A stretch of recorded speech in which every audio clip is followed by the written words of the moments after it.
മറ്റു ഉസ്താദുമാരെ, മുത്തലിം സുഹൃത്തുക്കളെ, ഉമ്മ പെങ്ങന്മാരെ, സുഹൃത്തുക്കളെ, അസ്സലാമു അലൈക്കും.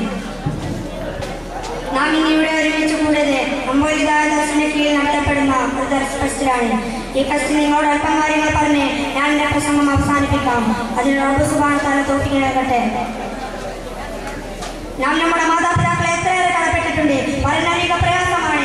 മാതാവ് വളരെ കഷ്ടപ്പാടുകൾ സഹിച്ച് 10 മാസം പഠിച്ച മലയാളിയും പ്രശാന്തരം സന്തോഷിക്കും അതുപോലെ കഷ്ടപ്പാടുകൾ സഹിച്ച് പണാഴ്ച വളർത്തുകയും ചെയ്തു.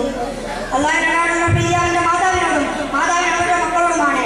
അള്ളാഹിന്റെ ഇഷ്ടം മാതാവിനോടും മാതാവിന്റെ ഇഷ്ടം മക്കളോടുമാണ്. മാതാപിതാക്കളുടെ കഴിവിനെ പറ്റി ഖുർആനിലും ഹദീസുകളിലും ധാരാളം നിർദ്ദേശങ്ങൾ കാണാം.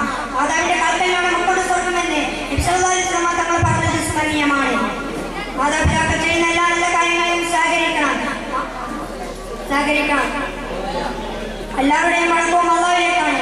അവിടെ വെച്ച് എല്ലാവരുടെ കർമ്മങ്ങളെ പറ്റി പറയുന്നതുമാണ്. ഇസ്ലാമിന്റെ വിലക്കുകൾക്ക് വിരുദ്ധമായി എന്തെങ്കിലും പറഞ്ഞാൽ മാത്രമേ അവരോട് യോജിക്കാവൂ. അല്ലാതെ എല്ലാ നല്ല കാര്യങ്ങളും അവരനുസരിക്കേണ്ടതാണ്. ബിസ്മില്ലാഹിർ റഹ്മാനിർ റഹീം. വഅതല്ലഹുമാ ജനാഅൻ മിൻ സല്ലമ റഹ്മത്തി ഫഖുൽ റബ്ബിർഹമാ വമാ റബ്ബിയാനി സഗീറാ. കാരണത്താൽ താഴ്മ അവർക്ക് താഴ്ത്തി കൊടുക്കുക. എന്റെ റബ്ബേ, എന്നെ ചെറുപ്പത്തിൽ പോറ്റി വളർത്തിയ മാതാപിതാക്കളെ നീ കരുണ നൽകണമേ എന്ന് നിങ്ങൾ പ്രാർത്ഥിക്കുകയും ചെയ്യുക. മാതാപിതാക്കളുടെ കൂടെ നാളെ ജന്നത്തുൽ ഫിർദൗസിൽ എല്ലാവരും ഒരുമിച്ച് കൂട്ടുമാറാകട്ടെ എന്ന് പ്രാർത്ഥിച്ചുകൊണ്ട് ഞാൻ എന്റെ പ്രസംഗം അവസാനിപ്പിക്കുന്നു.